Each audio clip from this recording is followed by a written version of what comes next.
Yes. Oh. Are we in? Are we on? Are we over? Are we here? I've tried to swap. I got a bit cocky last minute, and I tried to swap something over.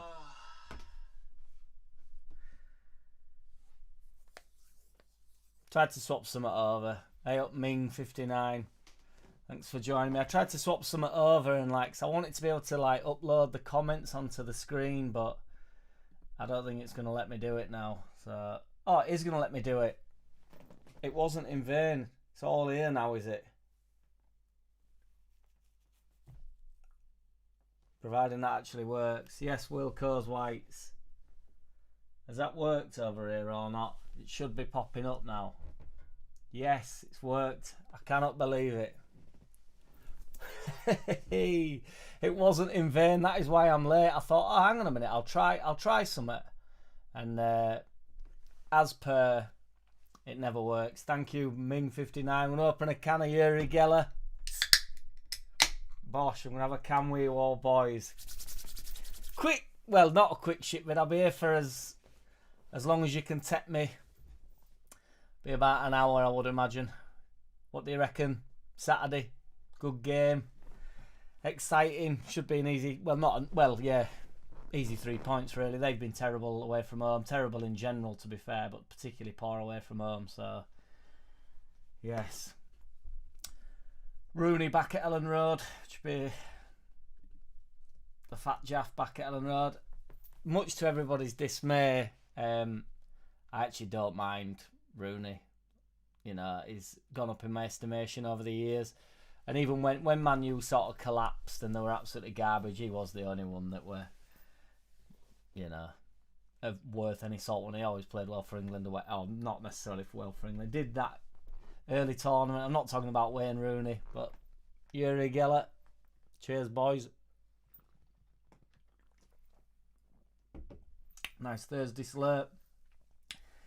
BMG, I'm only here for Angry Mad Gav. Angry Mad Gav will make an appearance after the second Stella. After the second can of Yuri Geller, he'll be out in full force.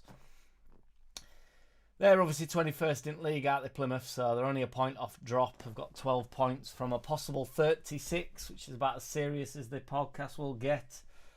They've had some half-decent results lately, though. They seem to be alright at home. They beat Sunderland 3-2, beat Luton 3-1, but they're both at home. Then they got battered to Cardiff 5-0.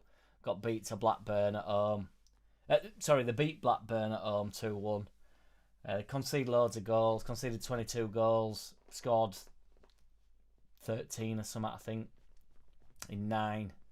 Not -9 goal difference. They've got that Obafemi up top, haven't they?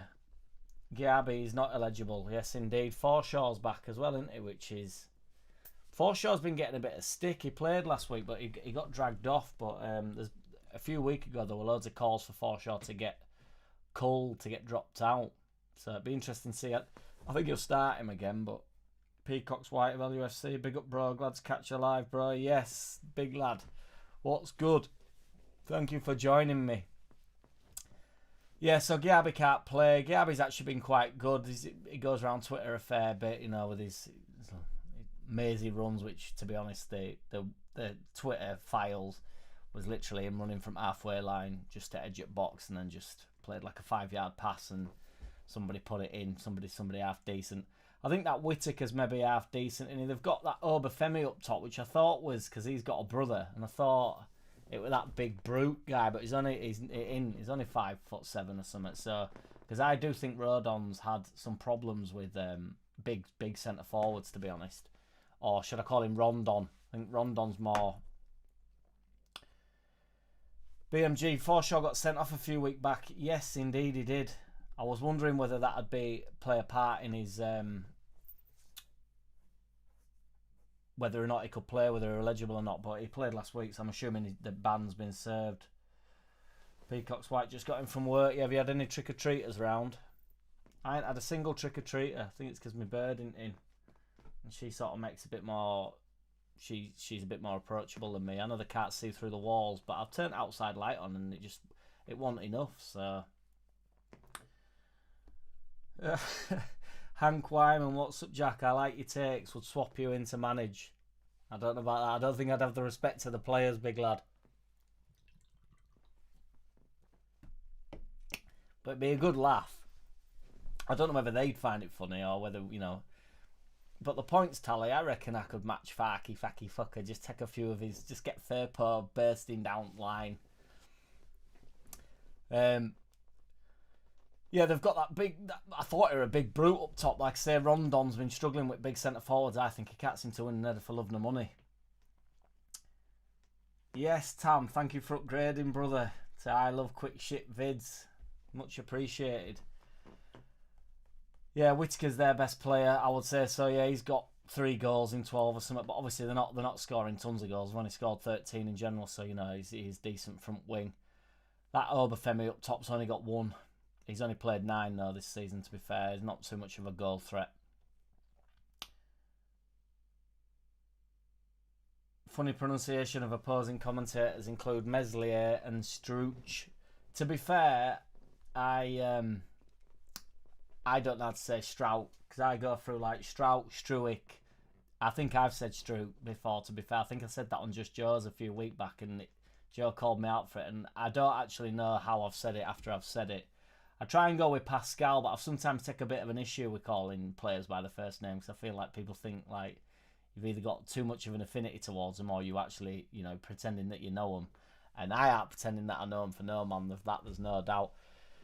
Facky's been on, hasn't he? And Meslier, silent SBMG, yes. Facky's been on. And Dan James is a doubt, which is, you know, depressing. He missed yesterday training. Ziggy Jones, not keen on Wayne, but prefer Colleen to Rebecca. Oh, I'm team Colleen, yeah. I actually don't, like I say, I don't mind Wooney, I can't help it. Strook, maybe not Strooch. Yeah, that sounds like a shit hooch, doesn't it? Have a get Struick fastened to a yellow bottle. But I'm definitely Colleen over Rebecca. Yeah, I don't like Vardy, you know, or his missus. Yeah, Dan James is a doubt, which is a proper shame. You know, it's getting a bit frustrating with injuries. Obviously, we've got Rams out now. Dan James only missed training yesterday, and apparently into light training yesterday. Today did light training, so they'll make a late decision on him. Facky had like the shortest interview, whatever they call, press conference I've ever seen him done. We're going to get to that, Will Coes White. So, but yeah, he had the shortest interview he's ever done. I don't know whether they were in a rush or something. He normally drags it out over God knows how long, doesn't he? Joffrey's out injured as well. BMG, he could have Solomon not fully fit. I mean, I do think James will probably end up starting. They're going to take a look at it tomorrow, apparently. So, but I want to talk, to be honest, about my man Bamford. So, people, it is unbelievably frustrating. But before we do that, you know what time it is. I forgot to bring him in. Get that badger in and on and over here. He's in, he's on, he's over, he's here. Bamford's contribution over the past few years has been extremely poor. Last year we needed him. We got 10 games out of him or so, and we fell off towards the end of the season, and I do believe we'd have had a stronger chance of promotion with him fit. I still think that. I still think he will be used at some point, but his injury record is so bad. I truly think I'd have to say to Farker, if I was injured again, I know Farker's not going to do that, but I would have to say, please don't mention it in the press conference. I can't handle with you saying that I'm I'm injured again. He must know the onslaught that comes, and it's like, right. My point is, cheers for the super chat, Ming59. Cheers, big lad. You are always giving me the super chats. I appreciate you, man.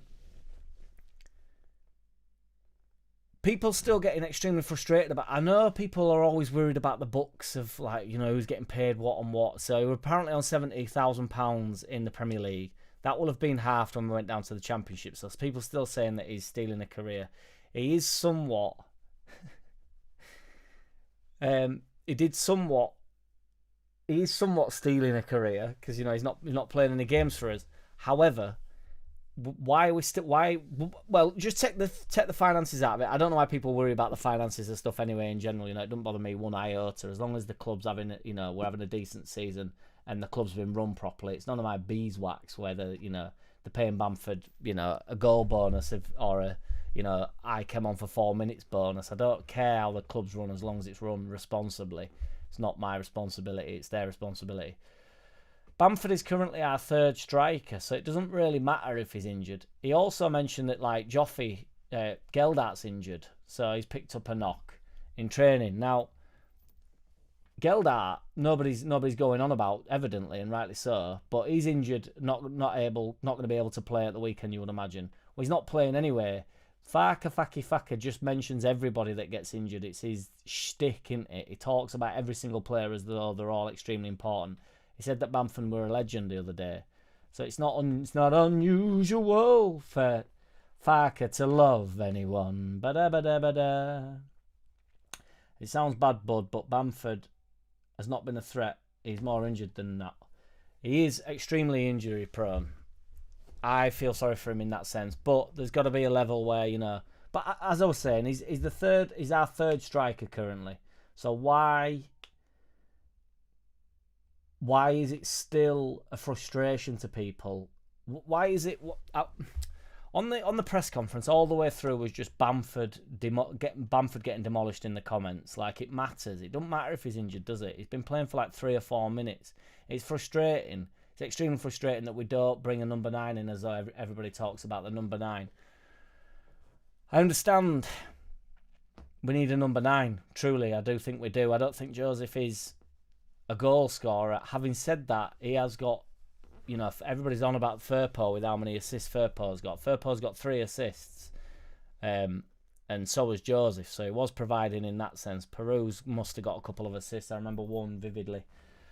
Joffrey is just as bad with the injuries, says Wilco's Whites. Yeah, well, yeah, they all seem to pick up knocks. It's a modern day thing, this, isn't it? Truly, like, they all get knocks. Is Bamford done? Genuinely. I saw some wild takes on Twitter the other day saying that Southampton wanted Bamford. I still think if you could get some games out of Bamford, this year, it'd be worth its weight in gold.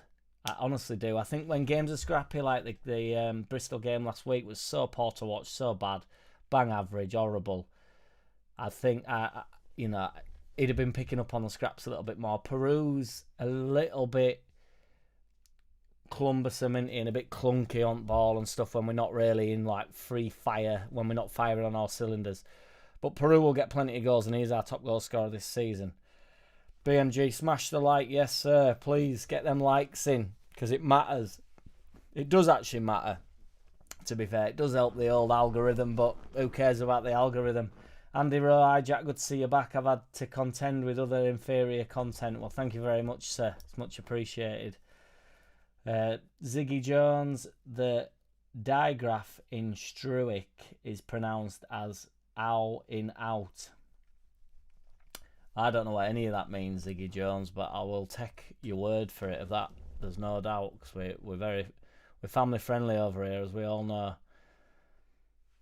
Mate, I had to come on my missus' phone's comment on my account. I don't get it. How come my missus' phone can comment on your ship vids, but my account can't? Can you work this out? I don't know. Have you been naughty on YouTube, Tam? They They can get a bit leery, can't they? Get a bit wayward with it. My comments, when they're popping up here, let's see if we can sort this out a little bit. Because if I put a big comment on like that, it doesn't pop up.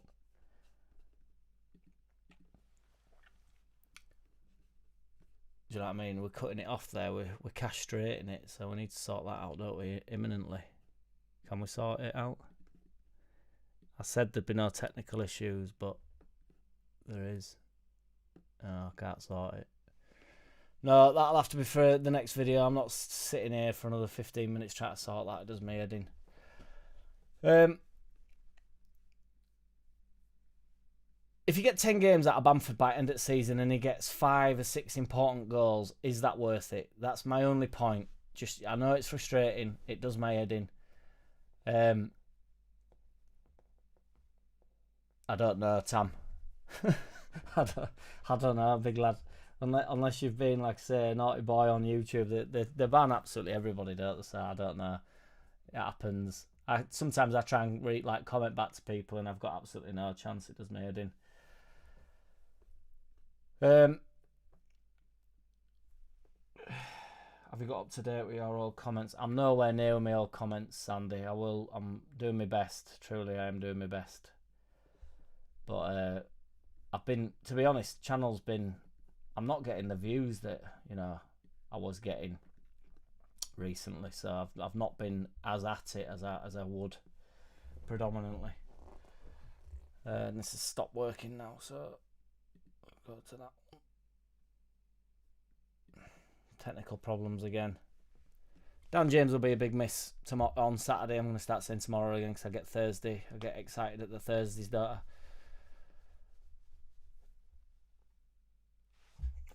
My comments have stopped popping up, gang.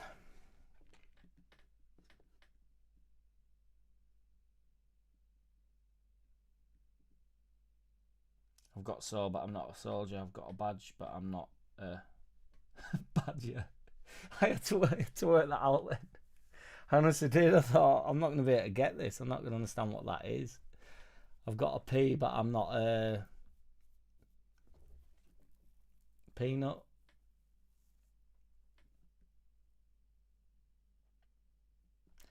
Andy Roy in us with the, I don't think the whole comment's going to pop up there, but Andy Roy in us with the, you love a bit of staring there. I don't know where you've heard that, Andy, and I think the reality is you haven't heard that, but you just try to wind everybody up. Andy Rose says, there's talk of Solomon going back to Spurs and Harrison coming back in January. Harrison has been getting hounded on Twitter on the world of the tweets. And as of the other day, literally people saying he's like the worst winger in the Premier League and the worst winger in Premier League history, which is absolutely barbaric. Surely we can all agree on that. I know Harrison got a lot of stick as well, to be fair, at his time at Leeds, but he was one of our most predominant performers, and nobody likes hearing that. Nobody goes along with it. Everybody kicks off with me. Luke from Ought to Know Better, who is a proper good lad. I really like him, but he tried to rinse me on Just Joe's months ago, because when we was on about the loanees potentially coming back, obviously before we sold Harrison, and I said Harrison was one of our better performers. And it's mainly when we were disgustingly bad. When we were disgustingly bad, Harrison was at least consistent. Consistently poor, you might say, but he was consistent. If he had a decent game, he could actually alter the game. He'd get us a goal or he'd get us an assist. He does have a good touch. He can whip a ball in. He's frustrating, but most players are frustrating, particularly at this level. And then when we ascend up to the Premier League, we don't know what we're going to get off these players, do we? It's a long way. It's a massive stride up, and it's not so bad. You could argue there's sort of like a middle, sort of 1 to 8 is one league, like genuinely 1 to 8 in Premier League is one league. Then there's the 12 to 15, 12 to 16, maybe 12 to 16, 17, because there's always like one team that sort of gets dragged into it a little bit, isn't there? And then the bottom 4 of the Premier League could legitimately be either going for the championship or for the in and around the playoffs, and vice versa. The top 2, top 3, top 4 teams of the championship could be at the bottom of the Premier League. You could argue you could put anybody at the bottom of the Premier League. I understand that because they're just getting battered every week, and anybody can get battered every week. But like Sunderland are on a good run. They'd be in relegation battle, wouldn't they? we're not ready fully. You wouldn't have thought to be up now. You know, we would need a couple of signings, but I also think that's over-egged. I think people think we need to make like these wholesale changes, and ultimately when we go up, we're going to have to make the most of what we've got.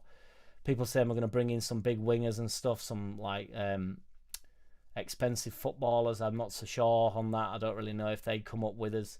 I don't know if you can just go out and get them players.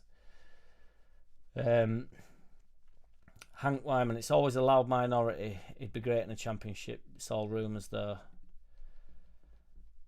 Solomon won't be going back to Tottenham in January.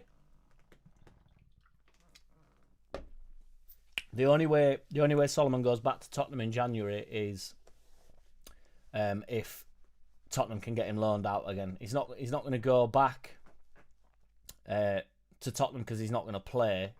Ange Poste, Kellyanne Molini, he's never going to play him. So and he's far too injury prone for that, and he's not up to anywhere near some speed. It's a big year for Solomon. I said this other week. It's a big year. If he doesn't do it, I don't really know where he goes from here.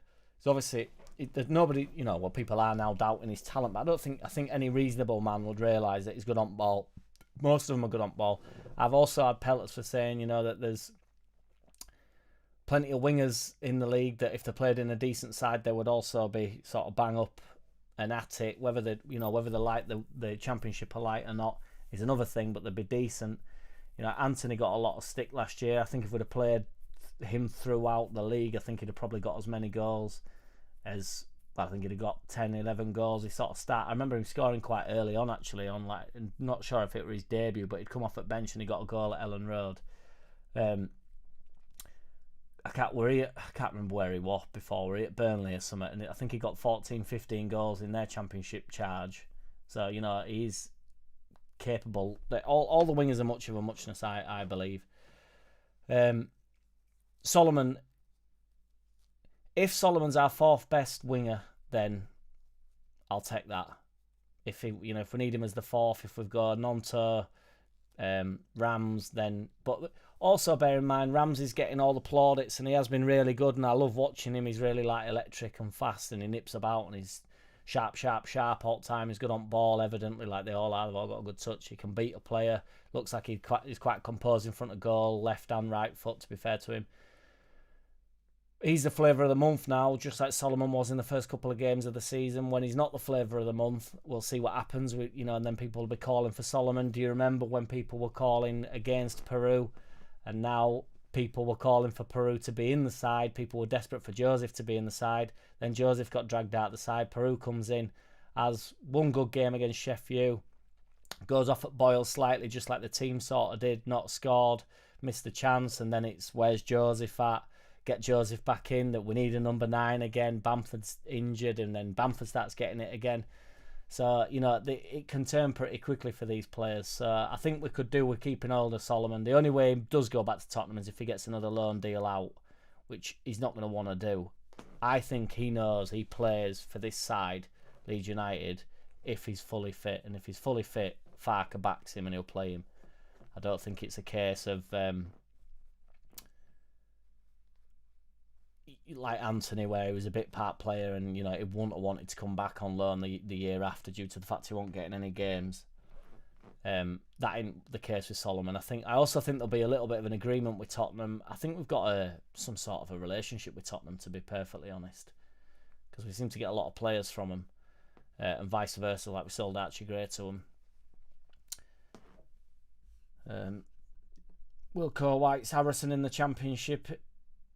If it helps us get promoted, then maybe he'd need to eat massive humble pie. He won't. I mean, he's not coming back, is he? Andy Roger mentioned Harrison today. I forgot who mentioned Solomon. It might have been Connor. It's true. I believe in free speech. I don't do misinformation. There's malinformation now, isn't there, though, as well? That's the new thing on the block. I'd be. I mean, I like Joe. But so did Joe say today that Harrison's coming back? Because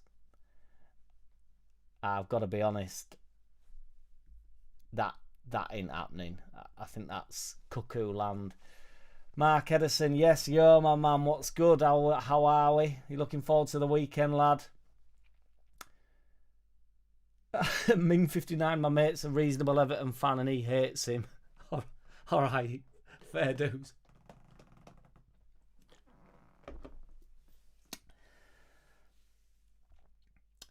Andy Rowe says, Cagey said Leeds don't do 12:30 kickoffs. Their record is horrendous. It's just a coincidence and law of probability. I think there's some in the R12 kickoffs, but yeah, I think that's a bit of a load of junk, to be honest. I think people go well over the top with stuff like that. I think it's just more our away form than all else. You know, I can't remember who it was. In Premier League, it might have been Arnie Slot or something, or Postecoglou, Angelino, Filippo. He said something about, well, if they can't play at 12:30, then why do we train at 12 o'clock? That's when they start training. So, Peacock White's back in a minute, bro. Yes, sir. 75,000 per week we pay Solomon. Mind blowing. Mark Edison, do definitely. But again, who cares? This is what I'm saying. I couldn't give a monkey's tit. Andy Rose. Well, I should put in it cagey that bans people for mentioning people, so it might be worth me. I might have to put a stop to anybody mentioning Cagey's name on this channel. Not that he knows me or watches it or whatever. And don't be trying to cause problems. It's a joke. So I know what you're like. You'll be over there giving it big licks to him, like, get over on that page and fucking he said it. He said it. Hank Wyman was talking about Harrison. Solomon should be tried in the 10. Maybe Joe gets credit for that call. Well, everybody were on about other day. Everybody was saying, Solomon, all he does is up touch line. He's a proper old school winger and all this. And I thought, and they're on about his heat map because he spends a little bit of time out wide. His heat map will just be when we were like consecutively on the ball. When he's actually on the ball, he's around the edge of the box. He's quite wide, but in general, I don't think he's particularly like a hug the line winger. Harrison, to be fair to him, is a hug the line winger. Dan James is a hug the line winner and he wants to get to byline and stuff. I don't think Solomon plays like that. I think Solomon could do a rolling 10. I don't think we're in any rush to get rid of Aronson out at 10 though, truth be told. On the basis that I think Aronson's doing a mint job for the side, and I don't think it matters that he's not necessarily bursting the league apart, but he's a consistent 7 or 8 out of 10. Not everybody can be the flashiest footballer as well, and that's not to actually, that does him a disservice as though he's not capable of beating a player and stuff. He's quite sharp on ball. He can beat a player. He's just not necessarily, like Nonto or Rams or Solomon. Heaven forbid, like Solomon. Dan James is a very different footballer. To all three of them, really. He is more. But, and Dan James, that's detriment to him as well. He gets a lot of stick in a sense that he can't whip a ball in, or he can't pick out a pass, and then he picks that supreme pass out for outside at boot job, puts it right on a plate for Joseph, and then Joseph swallows the chance. But Mark Edison, Joe said take the Harrison story with a pinch of salt. I did think that is not happening, honestly. Why he won't? I don't think he'd want her for a start off, and I don't think we would move. That is a backwards move. That is a difficult move, isn't it? We also don't need him, do we? I know we've got some wingers injured at the moment, but it just ain't happening. Harrison will dig his heels in as well and stick at Everton for as long as he can now. He's not. They've all proved, haven't they? We went down. We'd have come back up if a lot of them lads had stayed. Whether you like that comment or not, they would have gone back up. He'll dig his heels in. He clearly made it blatantly obvious that all he wants to do is ride around Sally and play in the Premier League. That's all he wants to do. And to be honest, don't blame him. I actually think Harrison, I didn't agree with the slack that Harrison got on the basis that he wanted to leave. I think he was a relatively decent servant. And as somebody pointed out during the loan breaks, and I'm sorry for not being able to remember who it was, we was on about getting rid of him under Marsh, and it didn't happen. And he didn't kick off. He didn't kick out a stink. He didn't do a wobber or whatever. Couldn't make his mind up. Couldn't decide. He stayed at the club, cracked on. Like I say, he'll have got a few assists, got a few goals, like he always does. Got a lovely left foot, and he wants to move on. It's his time to move on. He's earned the move. I honestly believe. I think he's done his job at Leeds. Not every player. Well, no player. Never mind. Not every player. No player that comes to Leeds United is here because they love the club. Apparently Archie Gray loved the club and and all this like thing and I thought we'd keep hold of Archie Gray for an extra year and then silly money came in. But I thought we'd have been looking for 40 million like the year after, but it came in, didn't it? So, but he loves the club. I don't think there's any doubt about Archie Gray loving the club, but he has to go. It's like, you can't blame these players. We can't provide what they can get at the moment. Joe's getting married tomorrow, so his head is not right.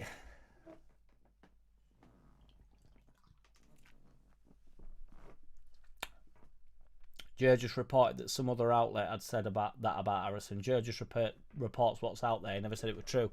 Well, as I say, I really, really like Jay. I've got a lot of time for Jay. But when I report stuff that is in the news, it's like, I don't make stuff up. There's an article. I read the article and I say it.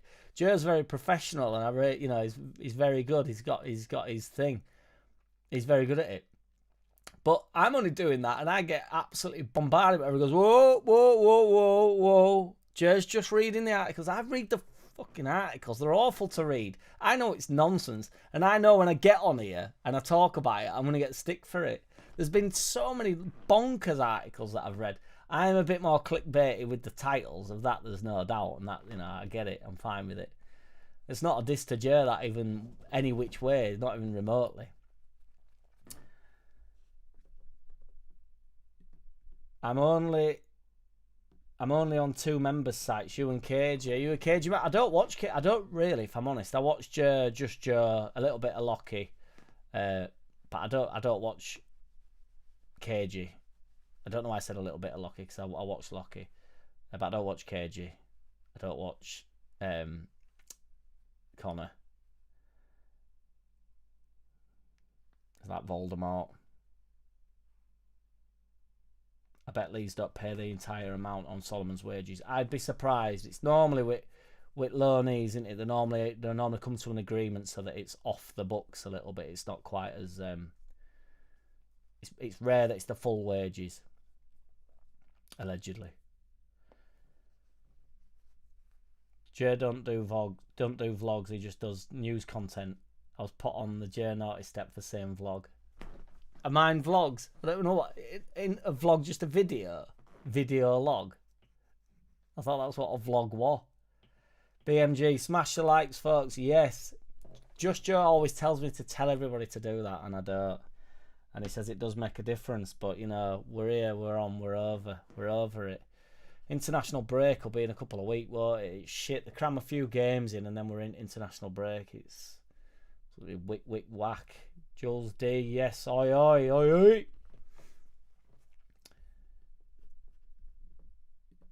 Schmidt at left back, Peru on left wing. Mark, that is a wild one.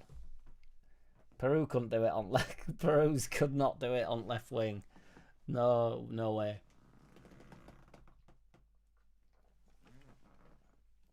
Yuri Geller, I don't even like Stella, but it's basically festival beer, so buy shitloads of beer for festivals and stuff in the season, in the year, and there were a deal on Stella. And do you know what really stuns my mind? Now, me and my brother have spoke about this. I'll go on a night out and just like splash.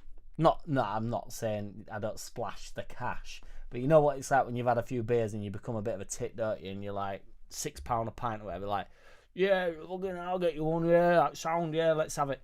And then so you're just spending money, you get home, you're like, I spent £100 there, and I'm like, what on? Granted, I'm smashed, but I don't know how I've spent that amount of money. Well, I do know I've spent it, I've just been irresponsible with it. But then I'll go to a supermarket and I'll buy a beer that I do not want, knowing that I'm saving like £1.50, right? So I'll buy like a pack of Yuri Gellers. For a start, I hate cans. I don't like canned beer. I like bottled beer. So I'll go and I'll save myself £1.50 for the sake of drinking Stella over like Peroni or something that I actually want. It's like detriment to myself, but I think, well, I've saved £1.50. I go on a night out and I couldn't care less. Ridiculous. Matthew Hall. The 3 players behind the 9 move between positions, so Harrison could move out to the wing and Solomon move more central from time to time.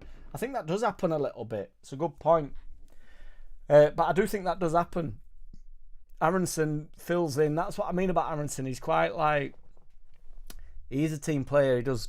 they all are. But I'm just on about like massively affecting games. I do think he's happy to be sort of like the third attacker in the front line.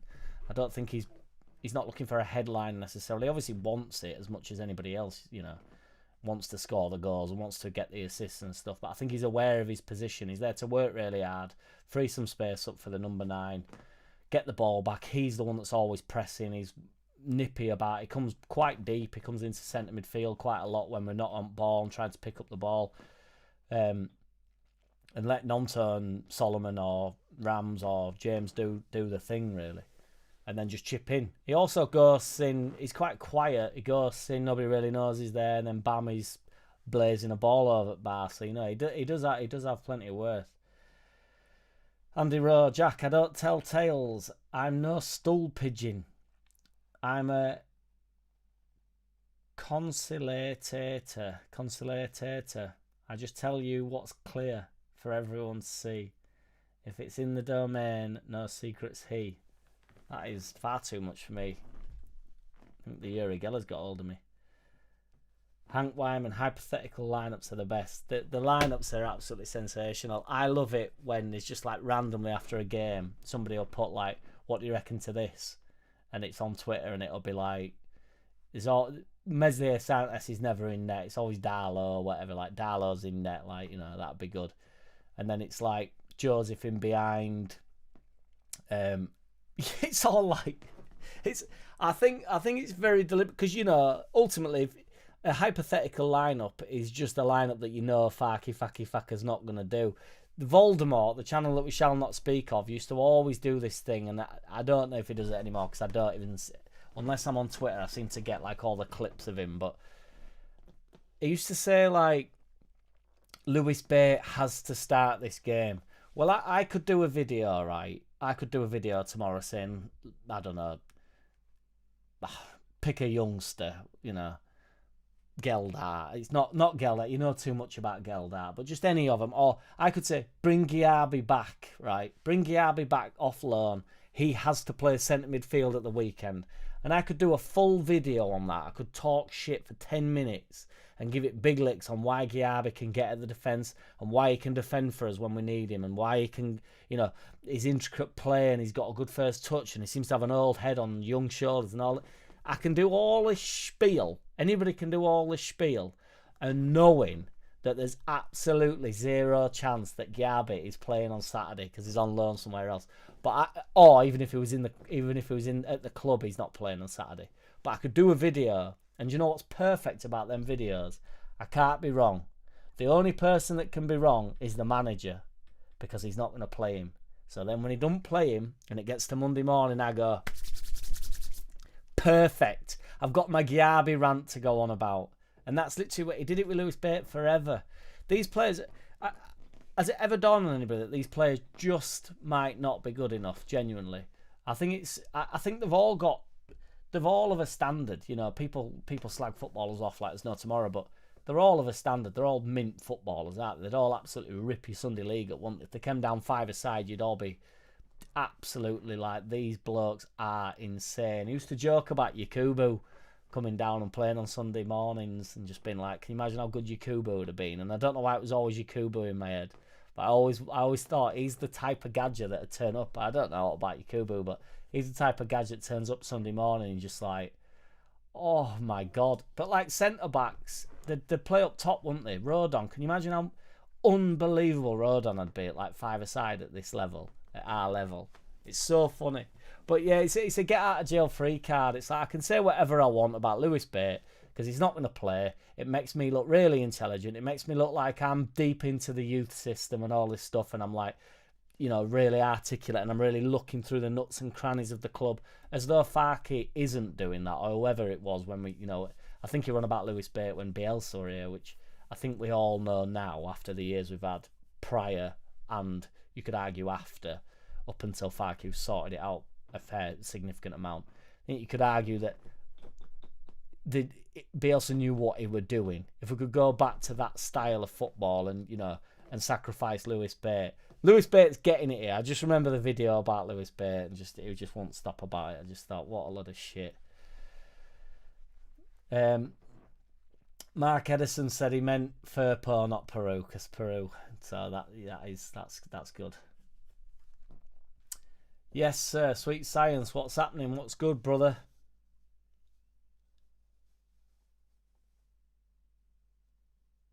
Ming59A, Jack. I know you might not be getting the numbers, but keep it going. I appreciate it. No, I appreciate you. I appreciate every which one of you. I truly do.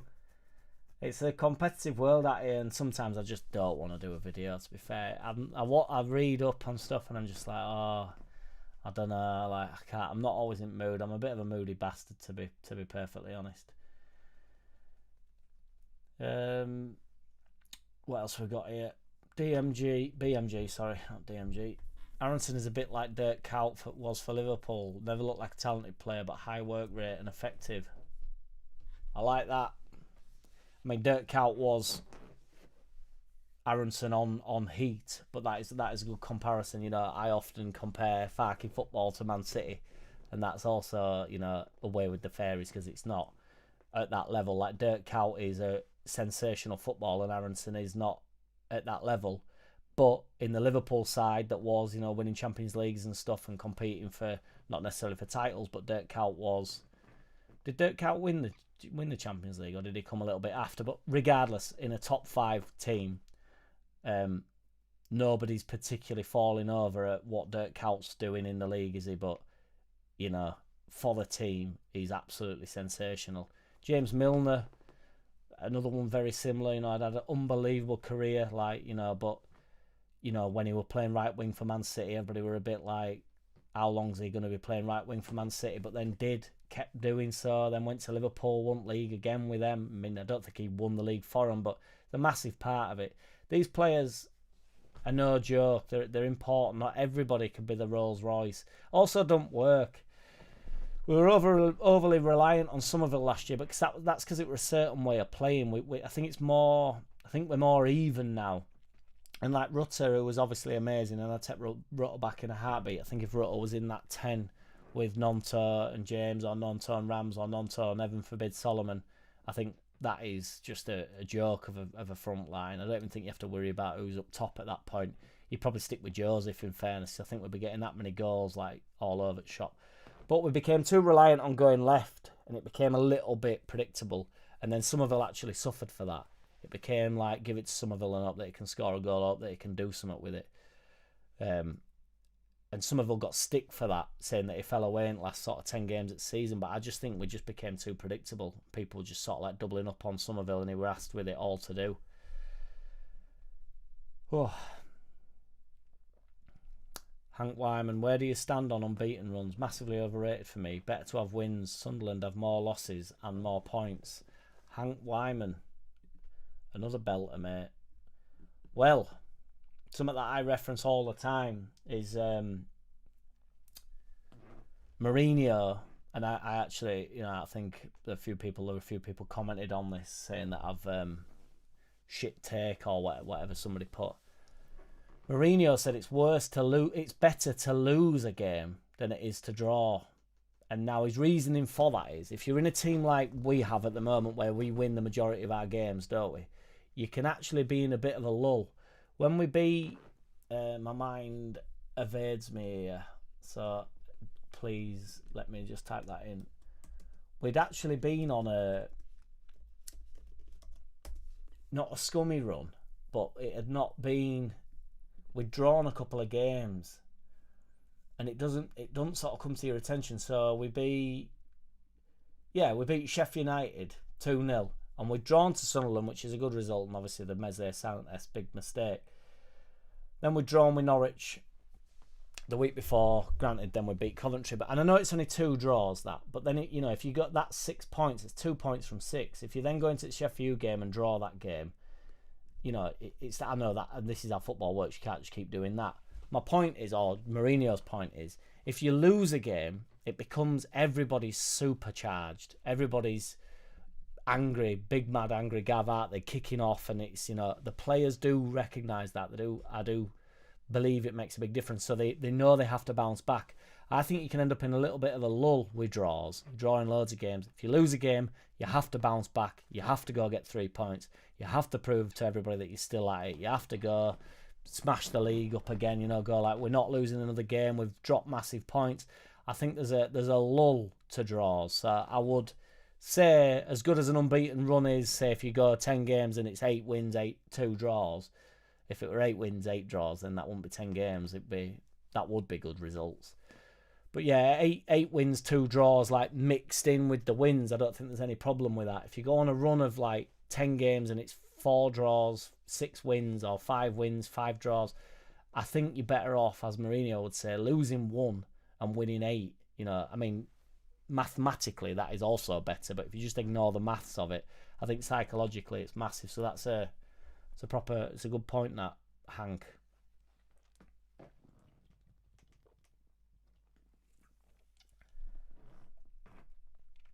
Do you think Rothwell could play on the left wing? Likes to make a run with the ball. He seems to go that way with the ball, doesn't he, when he's on it, to be fair. But no, I don't think he could play left wing, truth be told. I think he's a proper centre midfielder. I don't know, he presses quite high up as well. I like Rothwell. I think that's been a mint partnership since they've come in. I think Rothwell's been a little bit unlucky, really. Rothwell got wrote off quite early on, really, and he's not really played a game. It's also good to have somebody that can really deliver a ball, because I don't think there's any doubt that the bloke can deliver a ball. Andy Rowe, Joffrey and James injured. Doesn't Giabi play for Plymouth? Yeah, he does play for Plymouth, but that was the point I was making. But he can't play on Saturday because he's illegible or ineligible. He can't play, basically. BMG, I agree. The likes of Greenwood, not good enough, but Joffrey did prove several times that he has something, and he's not been given a sniff for 2 years. I defended Geldart on Just Joe a few weeks ago, and I felt like everybody thought I was being a bit of a tit. But he played, I can't remember the game he played in my memory. Oh, it was Middlesbrough when we got battered. And that was that. I knew that would be the last time I'm going to see him for a long time. It's like, for me, as like I know you can't call them young players forever, but I remember being a youngster and trying to play football and trying to play a certain game. Geldart puts 110% in. He's definitely good on ball. He's actually had some really big moments for us as a club. Scored some last-minute winners and stuff. Scored some good goals. Scored some big goals. I like Geldart. The fear for me is you stick him in against Middlesbrough. It's like you're setting him up. So then we go and get battered. Then you go, well, you know, what's he worth type of thing. You know, he gets put back at Q then. And you don't get another whiff of it. You can't tell me. So, say Schmidt came on left wing a couple of times when he first got here, and now he can't get a game. You can't tell me. I know people get excited by the new players that come to the club, but you can't tell me that Geldart can't do a job for 15 minutes in the Championship on the left. I don't mean literally the left wing, but like high, wide left. I actually think he'd be good from that. I think there's less responsibility on him. He can just sort of beat a player, whip a bit of a ball in, try break into the box, you know, like all wingers do. I don't get. Maybe I'm falling false of my own comment that I've just made about maybe these players aren't good enough. There's a chance Geldart just ain't good enough, but I don't know. I have some feeling towards Geldart. I feel as though he's worth more than he gets, if I'm honest. I think Geldart should get more minutes than he gets. I think he's a bundle of fun when he comes on, and he's like wants to get on ball, he wants to affect the game, he can definitely beat someone, he's really tricky. I also think, and I said this about Geldart, I think we'd have been in Premier League at this point when he scored.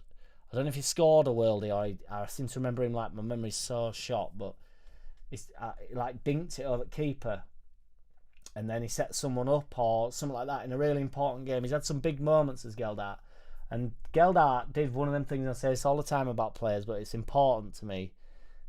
He did something that nobody else on the pitch could have done in that moment.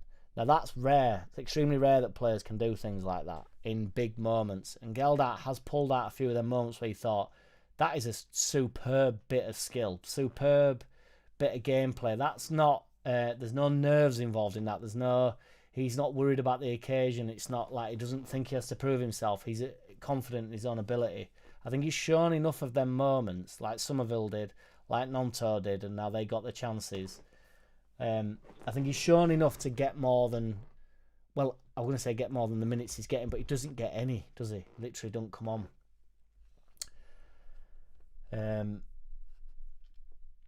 What else have we got here? Different position, but Hargreaves for England was another effective but not glamorous player. Well, Hargreaves was with that the Portugal games, and remember that when England really didn't turn up, and Hargreaves like covered every single blade of grass. He was absolutely awesome that day. Ming 59. It's not about individual skills; it's about what you can do for the team. That is where I'm living.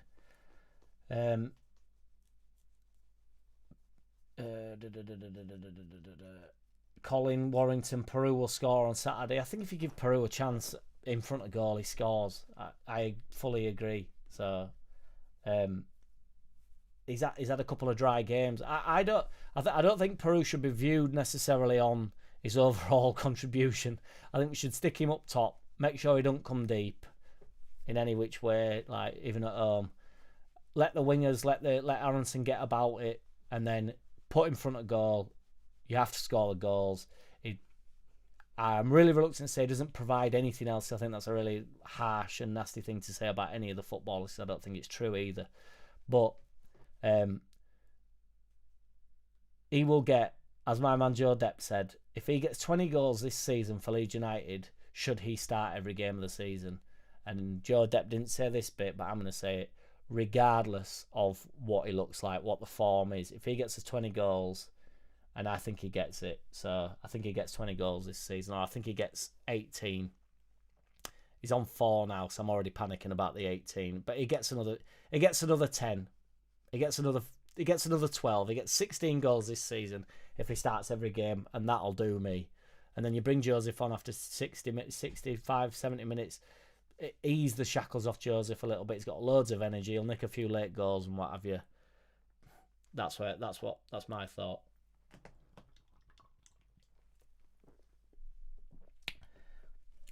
Sakamoto Sensei.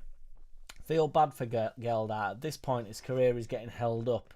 Should at least have let him go out on loan, which he requested. Well, he went out, didn't he? Did he go to Sunderland? And they were a bit shit, and it didn't really go that well for him. But I can't pretend to follow the loanees intensely as I see if they're playing, but I don't, not sort of. Geldart got a lot of games for whoever he went on loan out with. I'll have a look at it. Well, I think it was Sunderland, but there were a big lad up top that he were playing with, and he got injured. Oh no, sorry, he came from Sunderland, didn't he? Sorry, boys. Honestly. He came from Wigan. Then he went to Sunderland. Yeah, it was Sunderland. Played 18 games, got 3 goals, but apparently he started really well for Sunderland.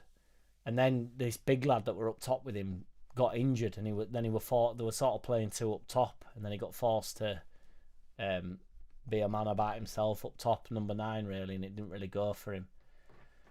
Mark Edison, Joffrey has been so loyal. I hope he gets another chance. I'd like Geldart to get another chance, mate, or just more minutes. BMG, Joffrey's big moments were Wolves, Norwich, Chelsea, Brighton in a fairly short period, and unlucky to have one disallowed against Brentford when we stayed up. Agree, he has something to offer. Yep. Jules D, is it just because Joffrey was much better under Bielsa? Ooh. This is why I love you guys, because I've got to be honest, some of you guys, and nobody in this chat now, I don't think, there might be people watching that are ball bags and really nasty to me, but this is just conversational, isn't it? And Jules D's just dropped a bit of a curveball, because I do read every single comment after my videos, and I do try and reply to every single one, even though Andy Rowe keeps telling me that I'm not responding, but I am responding to as many as I physically can. It's just the last couple of weeks I've been unbelievably busy. I'm hungry like the wolves, trying to get some stuff sorted, but I'm still trying to upload in the meantime. But I am open to conversation, obviously. Is it just because Joffrey was much better under Bielsa is a question I cannot answer, and will have to give that some thought. But I think that's a pretty That's a question. I like the question. Answer. Give me some answers below, guys. Because I don't know. I'll have to think about that. You've caught me off guard because I've just been doing the full Geldart praise and I should get more minutes and whatever, which I still believe. But other managers have come in, and I say this about everybody. You say it about Cooper, and this is moving on from Jules D's comment because I don't want Jules might not like Cooper and he might be total different wavelength here. But I used to do this about Cooper, and we had a lot of managers through Dawn. Every single one of them used to play him, and then we got to Farker, and he sort of eased him out of the side. And I thought, well, fair enough. This is Cooper's time. But every other player played him. Every other manager played him. So it doesn't matter what you thought. Same with Bamford. Every manager played him. Farker still likes him. Farker still thinks he's worth something. So, I know you can only play with what you've got, but we had a lot of defenders in at the time. We were dragging all Wobber in and Llorente and Koch and all this, and Cooper still got plenty of minutes. So there's a theme there, isn't there? Whereas with Geldart, he had a lot of big moments. I would imagine most of them were under Bielsa due to the style of play that we had and the fact that he would actually gave him the minutes. You could argue Bielsa didn't have the players that we now currently have or have had over like the past few years, where Geldart sort of struggled for minutes. It's a very interesting topic, is Geldart. Geldart's one of them type of players as well that I don't want him to go, but if he's not going to play, I would like him to have a decent career. It's like, I don't mean that in a bad way to some of the other players, but I don't really care. Do you know what I mean? If they don't, somebody said on Just Joe's show the other day when I were on that he's really happy for Rutter and that. Well, I was gutted when Rutter left. And I don't mind Rutter doing well. Like, go fill your boots, mate, but I don't really care. It's like, oh, it's gone now. Whereas with Geldart, I'd quite like to watch that from afar. Yeah, nobody do it how he does it. You know what I mean? You know what I'm saying? If Joffrey had the time under the right manager, he would be great, says Peacock Whitesville UFC. Yeah. Andy Rowe, Jack, in fairness, I thought Joffrey was the next Rooney 2. The next Rooney 2? Who else has been the Rooney 2? Wouldn't that be, I thought Joffrey was the next Rooney? Not Rooney 2. Or I thought Joffrey was the next... No, or I thought Joffrey was... I don't know, but something doesn't read right about that. But Farker sees him in training every single day, so he's not ready anymore. Kind of... Yeah. It's difficult to argue with that due to the fact that I agree with it, even though I just think he deserves more minutes than what he gets. That's all I'm saying. Joffrey should be given a chance to play somewhere else. Yeah.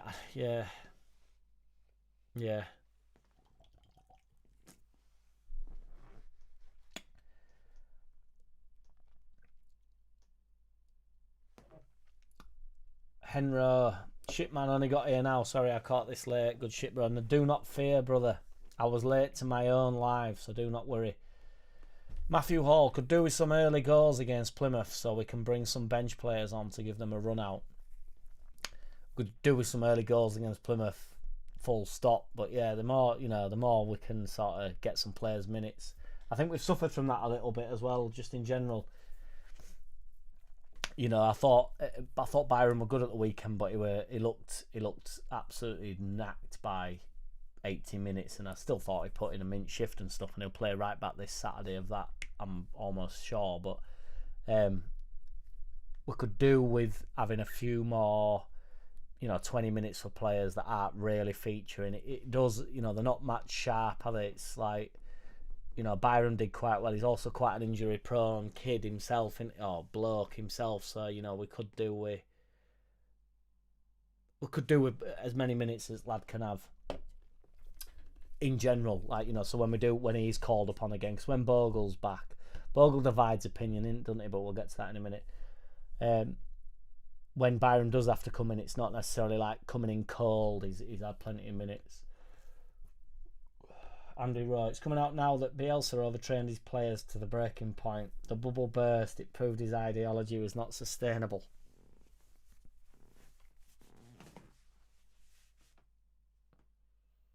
I don't know if you're trying to wind me up, Andy. I know what you like, mate.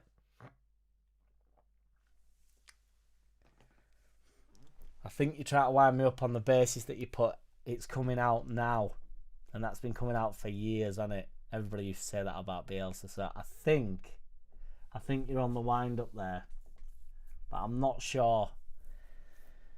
BMG, I'd probably rather have Joseph on for 60 minutes and bring Peru on when the defence are tired and they've been booked. Yeah, this is a hot topic, in it. This one of the things that I had on. I've got some little notes that I write down very, very loosely, I must add, but it's Peru, Joseph or Bamford, which I spoke about in the video on Sunday. On what way round you want to do that, and it's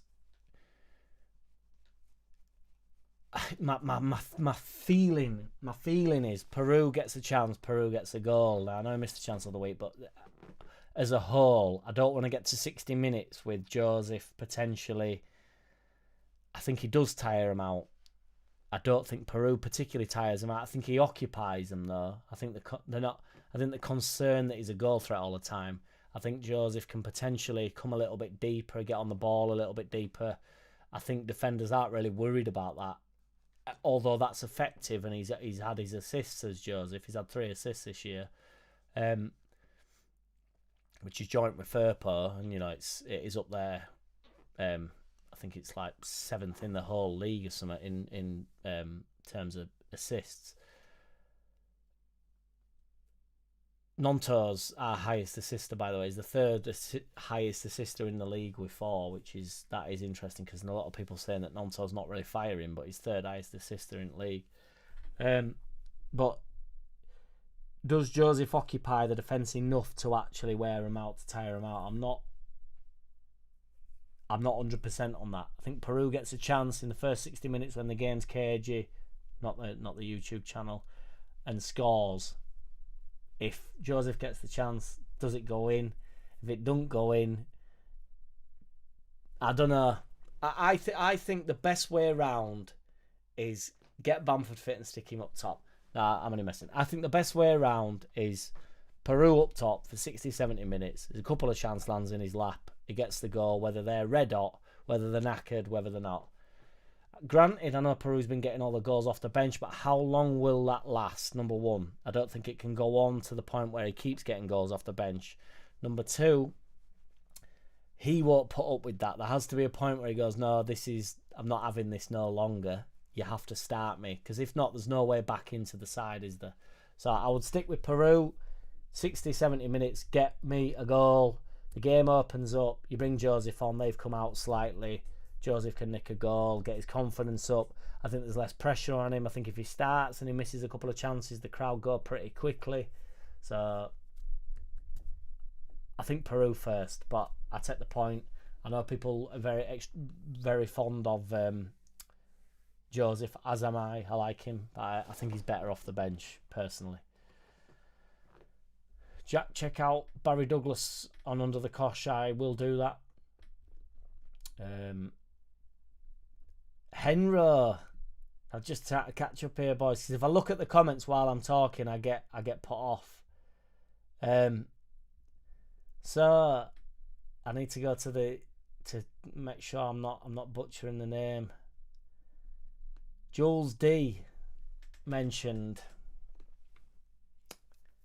that was he just better under Bielsa, and then Henro hits us with everybody. Oh, I'm butchering that. Everyone was better under Bielsa. Correct. So all my previous thoughts, if anybody was to watch this live back, it will run through perfectly, because now I'm back to where I was 10 minutes ago, and two things can be true at once. Joffrey was better under Bielsa, but as Henro says, everyone was better under Bielsa, and that is not some Bielsa bias. It's not me talking woof or thinking woof. That is just true. He was better. Joffrey was better under Bielsa, but so was everybody else. Ayling, Cooper, Phillips, Harrison, you name them, they were playing better, weren't they? Apart from maybe Rafinha, who didn't need Bielsa. Where we at here? I need to catch up here. Sorry, boys. Bob Hope agrees with Henro there. I think that's a good comment, that everyone was much better under Bielsa. BMG goes along with that. In fairness, a lot of players were better under Bielsa, if not all of them. Phillips possibly a good example. What do you reckon to Phillips? It's crazy what's happened to him, really. Mark Edison, Bielsa was great for North Yorkshire Council. No litter at Thorpe Arch. Yes, that was his main. It's the only reason he were there.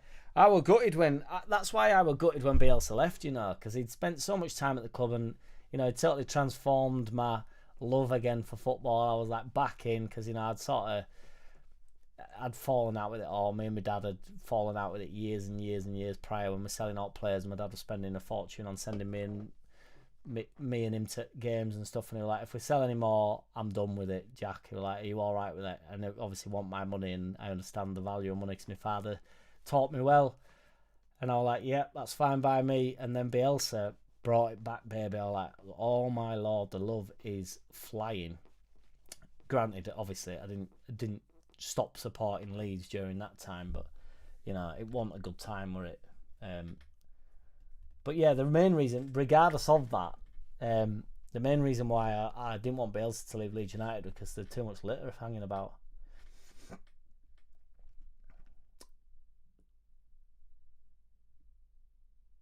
Not so with Joffrey's big moments. Most were under Marsh when we just survived. That could, I need to check this, because that's probably right as well, to be fair. I seem to remember Joffrey having some big moments. Oh, my man Nick popping up here now. Ailing as well seems to be ripping it up still, but not good enough for us. Well, good enough for me, mate, but not good enough for the general fan base, I would say. Good enough for the fan base. I don't think there's any doubt that he's good enough for the fan base. But some fans get bored of seeing the same name on the team sheet. Let's have a drink to that. So when Scum were good, and Giggs played until he died and went to a court case, Scholes got dragged out of fucking retirement or whatever. Gary Neville played until he died. Keane played until he kicked off, or allegedly kicked off. Beckham until he, well, whatever, no, maybe not. But basically, my point is, pick a team, pick a successful team. They tend to have running through. Man City, David Silva, Yaya Toure played for a lot of years. Fernandinho were there for a lot of years. Zabaleta were there for a lot of years. Now there's Edison there. He's been there for a lot of years. Foden's been and will be there for a lot of years. Haaland, you would imagine, will be there for a lot of years. Although Haaland don't matter so much, and it don't matter so much for Man City in general now, to be fair. Rodri, no, it still does matter, but what I mean is Haaland could move on and it won't. They'd just switch it up a little bit. Them sort of attacking players aren't necessarily like the be all and end all, although he gets a lot of goals. Company played for a lot of years, even when they were starting out. Micah Richards played for a lot of years. Teams need players, regardless of the level. I'm not comparing Ayling to any single one of them players, but teams need some sort of a running theme to go through any certain amount of managers. They need a certain side to run along with it. If the spine falls out of a team, the spine falls out and your ass falls with it. So at the time, and I was always accused of defending the old guard and all this and that. Ayling, Cooper, Alioski, Click, Hernandez, Bamford, Harrison gave us some good years.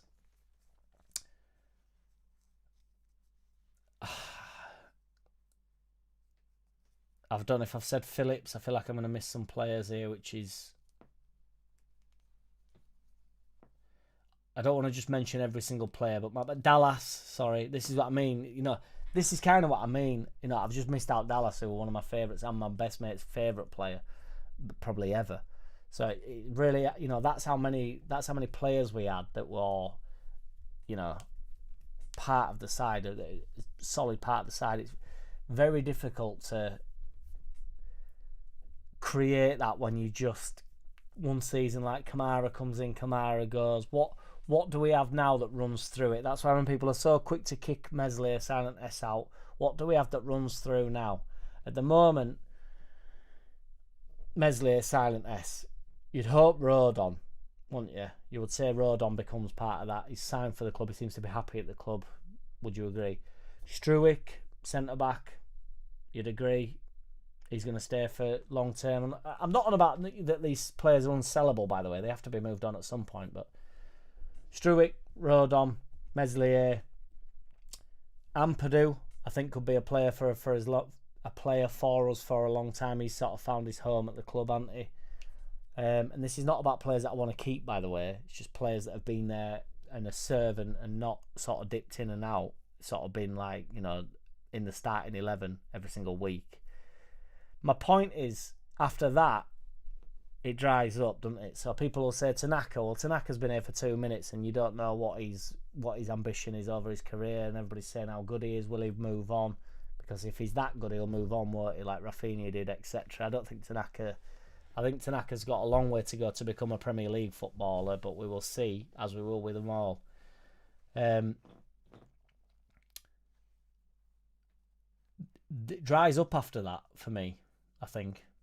Nonto, I think, he'll move on if he has to, or he just want to. James isn't a starting 11 in the Premier League, so he'll struggle when we go up next year. Rams, we don't know nothing about, might move on. Solomon's obviously on loan. Joseph, will he be good enough? Peru, will he be good enough? Bamford, getting older now and, you know, can't stay fit. Do you get me? At the moment, for me, it's Meslier, Rodon, Struick, and Ampadu. And I have my reservations about... I don't have my reservations about them players, but I'm not so sure... What am I trying to say here, boys? Do you get my point? I'm not sure when we go up to Premier League that we're going to see when we go up next year, and of that there's no doubt we're going up next year. We're going to see what happens, aren't we? We're going to see how we get going. And if we don't, if Ampadu can't do it in the Premier League, which I strongly think he can, and strongly hope he does, Ampadu has to move on. We have to replace him. I don't think that's the case. I think he's the right captain. In fact, by accident, I've just fallen upon that. Ampadu, Struick, and Meslier, Silent S, were all named in Faki Fucker's captaincy roles, weren't they? The vice captains and what have you. So it kind of backs up my point by accident. Let me catch up here. How much longer do you want me to do, guys? Because I'm gonna stop in 10 minutes, I think, or so. I didn't realise we've been on for over an hour here.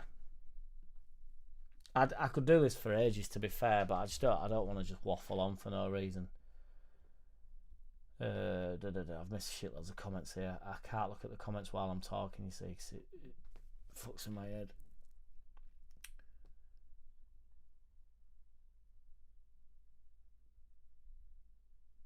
Andy Rowe saying, Jack, my case is clear. Just this past week, I've heard 3 individual podcasts from 3 Leeds players on Bielsa's training methods. It's not just a Mickey take.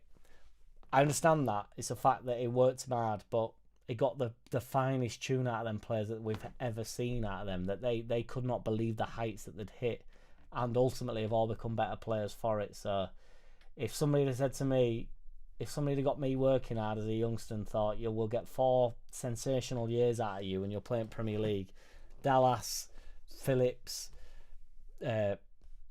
fucking Firpo would have bit your hand off. He'd be like, yeah, let's have it.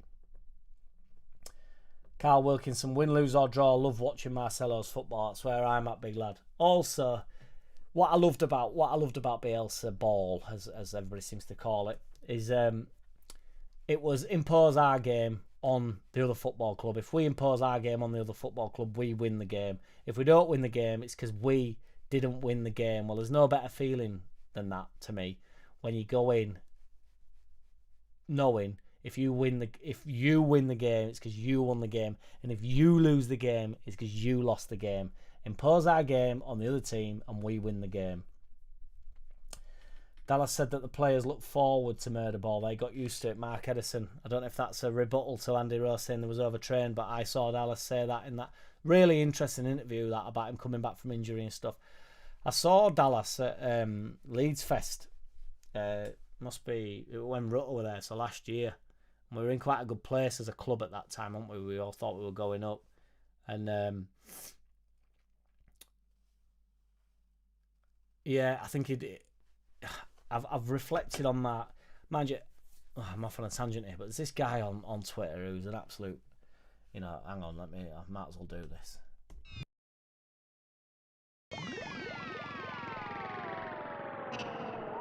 This guy on Twitter who were on about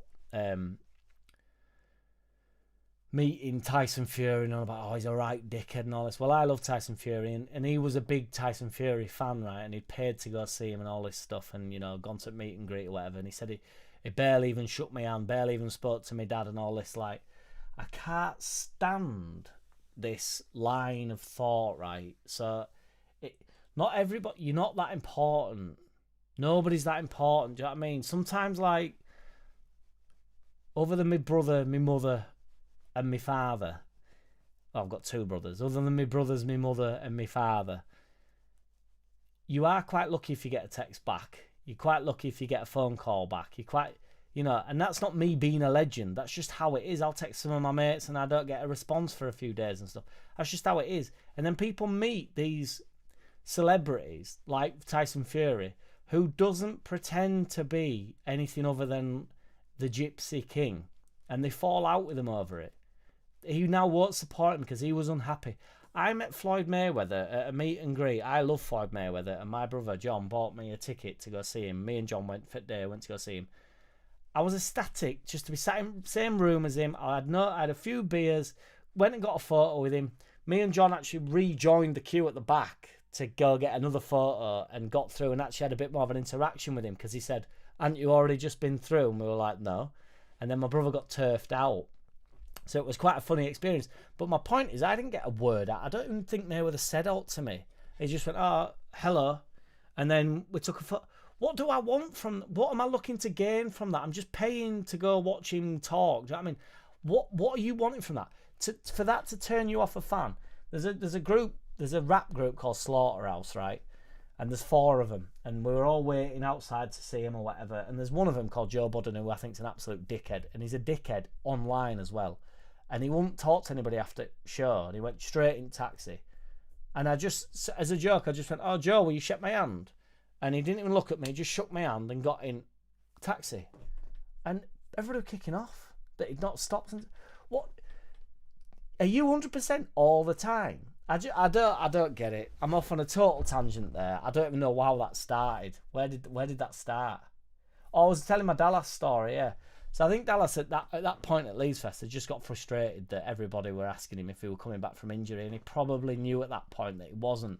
But like a dickhead, I asked him for a photo and he said yeah. And then I asked him, I says, "Oh, how are you getting on with injury?"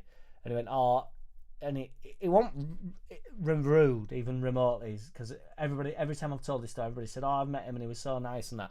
That's not what I'm saying. This is my point. I'm not like that. I couldn't care less. If anybody bumped into me, and this sounds like I'm being a dick, but if you bump into me, I'm not that nice. You know what I mean? Nobody's that nice all the time. It's hard. It's hard fucking work being that nice. He's just a footballer. He's just a rugby player. He's just a boxer. He's just a...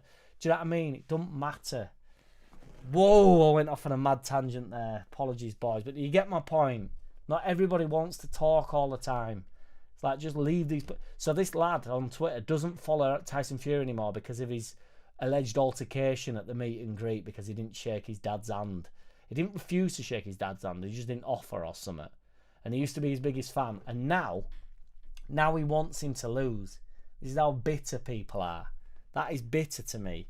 If I bumped into somebody... I bumped into Chris Eubank Jr., ironically, at a club in London what my mate was DJing at, and it's a prestigious club, and I cannot remember what it's called, and that's God's honest truth because I couldn't care less about this stuff. But my mate's quite a big DJ. It's called D James.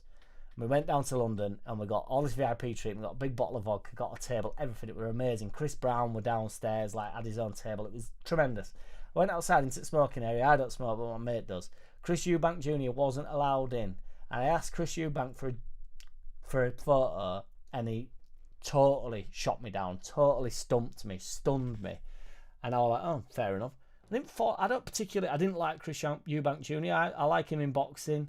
I don't get it. Chris Eubank Jr. comes across like an arrogant bloke. So when you meet him, are you expecting not to meet an arrogant bloke? If you bump into Tyson Fury and he's a bit of a dickhead, have you never watched any of his interviews? He's a bit of a dickhead. That's why I like him. Anyway, fucking hell. That's my point. Bob Hope, how many Stellas, Jack? I know. I have gone off on one there. It's only my third, to be fair, but Uri Geller, it's strong stuff, innit? Sorry, guys, I've gone off on a total mad one there. My point is, if I ever tell a story about somebody being like a bit off or whatever, I couldn't give a shit. It's really hard being a nice human being all the time. Oh. Mark Edison, yes, well, you know, I'm prepped and ready on Saturday, aren't I? I'm not saying, you know, if you arrange to meet someone, it's like, you know, that's fine, you know. But if you just bump into someone, I'm getting a phone call. Hang on. Hello, love. I'm just live. Can I ring you back in 5 minutes? Oh yeah, sorry. Right, I'll see you in a bit. Bye. Getting pestered. I got a sorry out of it though. I don't normally get a sorry. She must have smelt the Stella through the phone.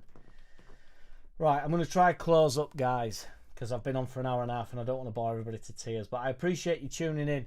If you do like the lives, I will do them more, genuinely. I mean, I wouldn't be adverse to doing one every night, really, rather than doing a video. But I just don't always know there's much of a talking point. And if you're all a bit busy, there's not always stuff to talk about. And if I've not had a few Stellas, then, you know, nobody do it how we does it. Also, while I'm on a mad rant, actually, I do want to also say this, and I will close on this. This will be in a video, maybe tomorrow's video, but I will give you all a sneak preview for it. People are kicking off about the prices of the Adidas Clobber, aren't they? Have you seen this? So everybody's kicking off about the prices of the Adidas Clobber. The Adidas Clobber has got nothing to do with Leeds United. When was the last time you went shopping? Adidas Clobber, a jumper, costs about 100 quid. Adidas isn't cheap. Adidas is not cheap. If you go to Junction 32, you can pick up some cheap trackies, you know what I mean? You can pick some trackies up for 18 quid. But if you want like the originals or the premium stuff, it's not cheap. So 50 quid for this, I think this is about 50 quid.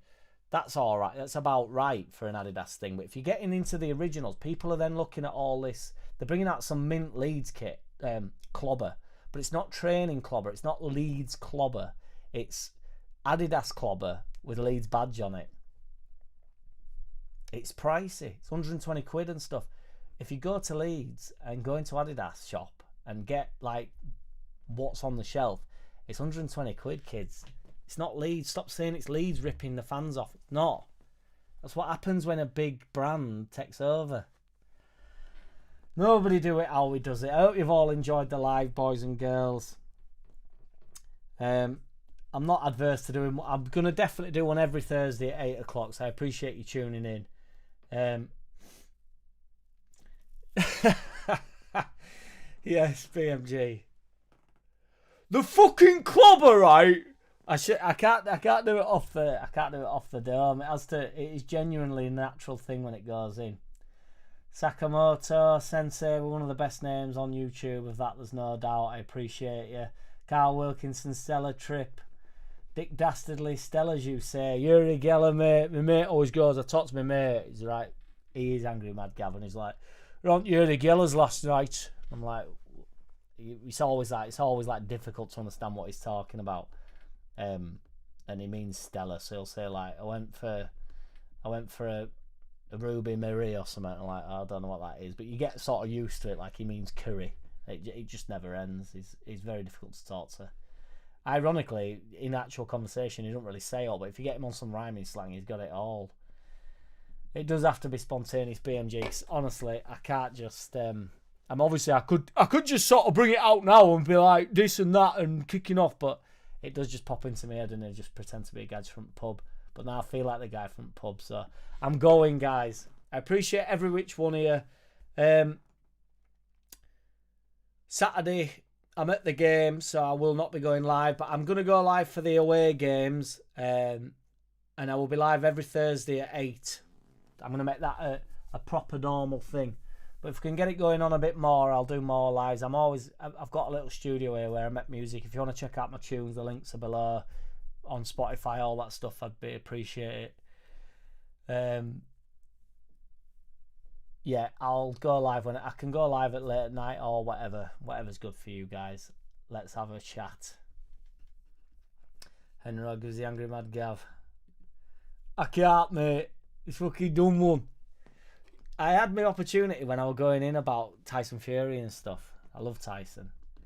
Top man as always, Jack. Cheers, you wacky dude. No, thank you, Nick. Much appreciated. You're all legends. I honestly do appreciate it. I cannot believe this is even a thing that I do. When I started doing this, I've put all my life into like making music and trying to get tunes out to people. Then we got into lockdown and I started this bullshit channel out of boredom and as the antivirus to Voldemort, the channel that we do not talk of.